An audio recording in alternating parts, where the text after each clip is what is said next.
की चाबी ढूंढ रहा है, हर कोई सुख की चाबी ढूंढ रहा है, लेकिन भाई सवाल यह है कि सुख को ताला किसने लगाया है। सुख शोधण्यात आहे, सुख मानण्यात आहे, आणि म्हणूनच तर हनुमंतराव बिडकर या वेशेच्या कोटीची पायरी चढतोय. पण ही कोटी कुठे? हे तर जणू काही केतकीचं वन आहे.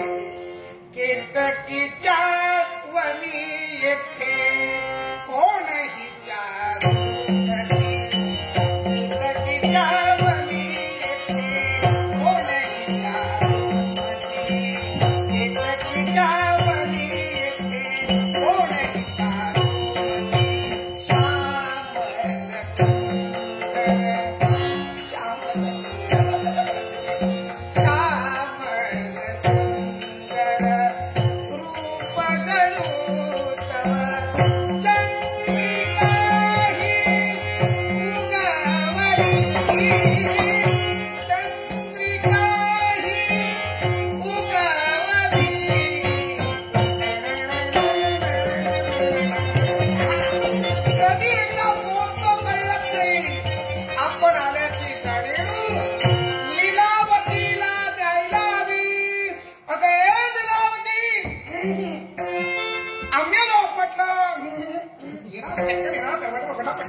हा बाई तू गेली नाही की काय?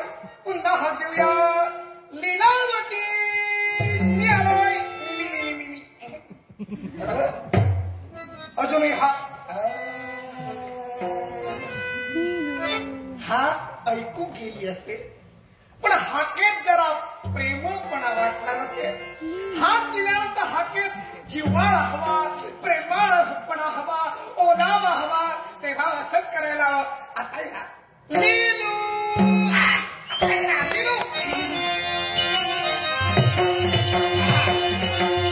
कोण आलाय बाब लीलू?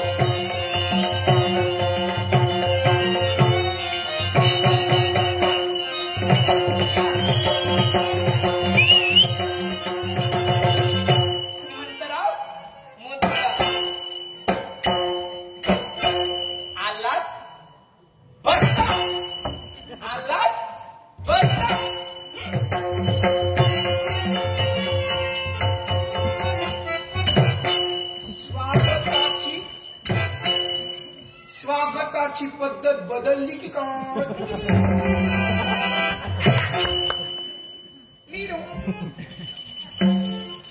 एकाचं तोंड पूर्वेला, दुसऱ्याचं तोंड पश्चिमेला. आजची रात्र अंतर ठेवूनच काढणार की काय?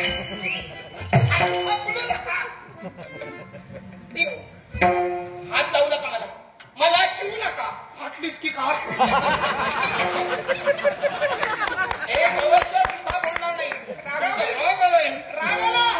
जास्त फुगू नको, फुगत जाते. मला समजणार नाही. काही गरज नाही, गरज नाही. एवढा दूर अंतरावर तुला हनुमंतराव बिडकरांना आणि रागावलीस. तू कशी दिसते? मी कशी दिसू दे? तू त्याचा विचार तुम्ही करता. चंद्रभारी हे, चंद्रभारी हे. बंद करा हे. चंद्रभारी हे रूप जणवतय, मौन की शांतता. चंद्रभारी हे रूप जणवतय, मौन की शांतता. प्रिय सखे बोला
बोलायचं नाही.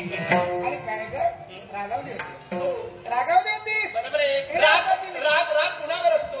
राग कुणावर असतो? आपल्या आपुलकीची माणसं, जवळची माणसं असतात त्यांच्यावरतीच राग असतो. तुला भेटायला येतो आणि या माझ्या लाडक्या लीलावतीसाठी हे बघ काय आणलंय. अरे वा.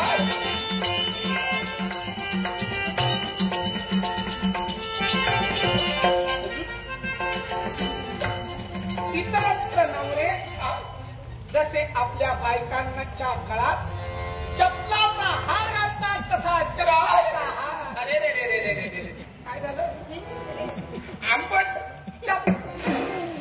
आंबट झालं थोडं. चपला हार म्हणतात, चपला तर वे इकडे. आणि काय मला वाटलं चपलाचा हार. हे लक्षात ठेव. काय सगळं चकापत ते सोनं नव्हे, सोन पितळही असतं. हे सोन पितळ आहे. जातिवंत सोनारे मी. तेव्हा सुवर्णकार हनुमंतराव बिडकर म्हणतात मला. पण याच्यावर विश्वास कसा ठेवायचा? हे सोन पितळ आहे की सोनं आहे ते? अगं सोन्याची परीक्षा कधी होते? कधी बरं? जेव्हा सोनं पुरे विस्तवाच्या जवळ जातं तेव्हा. जास्त विस्तार तेव्हा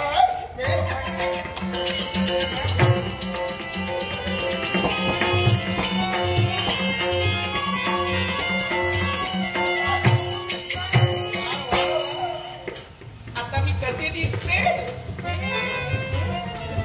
अप्रतिम, सुंदर, हनुमंतराव. गेला मटक्यावर डबल ठेवावा, ओझ ठेवावं तसं नाव घेतलंस हनुमंतराव. अगं प्रेमात बोलावा, मी तुला कशी हाक देतो, तू काय म्हणशील?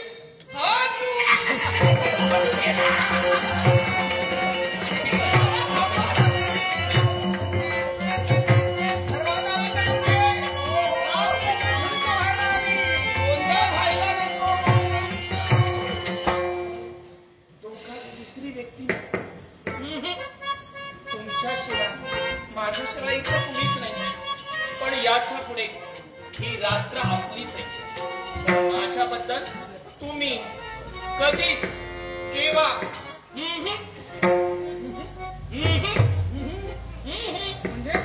नको परती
दिवस तुझ्याकडे येतोय.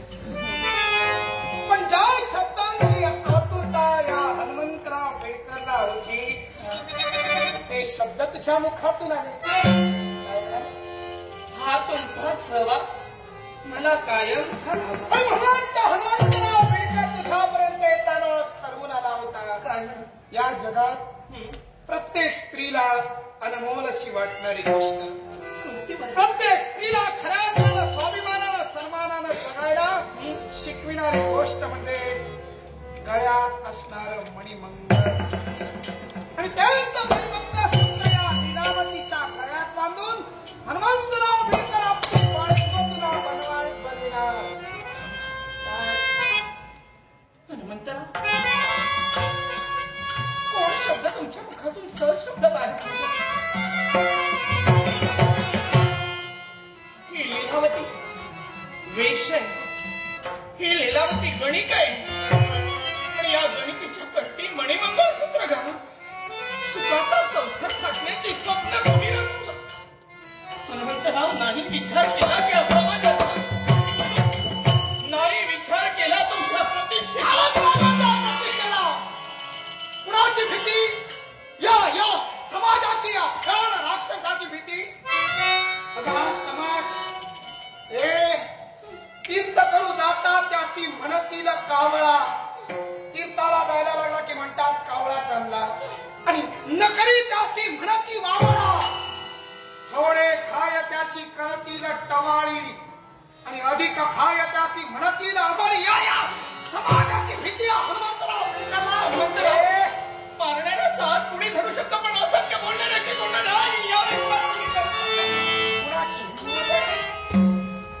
या लीलावतीच्या गळ्यात मंगळसूत्र बांधताना ज्याची हिंमत असेल त्याला हनुमंतराव पेडकरला आवडून दाखवावं. आपल्याच्या स्वातंत्र्याने त्याला सुधारून देईल. आणि एक लक्षात ठेव, स्त्री तू जन्माला आलीस तेव्हा वेश्यावतीस का? नाही. कुठली स्त्री या जगात वेश्या ना इलाजानं आपल्या जीवनाला खऱ्या अर्थानं कलाटली. ती सुद्धा स्वमनानं नव्हे, या जगताच्या खाण्याच्या वागणुकीमुळे केवळ बनते. अर्थात तुझी जन्मताच वेश्या नव्हती. अर्थात वेश्याला सुद्धा एका कलिकेला मणिमंगळसूत्र घालून सन्मानानं जगण्याचा अधिकार मिळायला हवा. आणि म्हणूनच मी ठरविलंय लग्न तुझ्याशी करणार. तुझं काय मत आहे तेवढं सांग. शेवटचा शब्द आहे मला, शेवटचा निर्णय तुझा राहील. बोल हनुमंतराव. शाबासली. खरी हुशार. तुम्ही माझ्या मागे एवढ्या थेट मनानं उभे राहिलात ना. कोणाशी बोलण्याशी हिंमत गेली या समाजात. मग ठरला विचार, ठरला निर्णय. नको ही खोटी सोडायची. आणि माझ्या ग्रामात सन्मानानं माझी बायको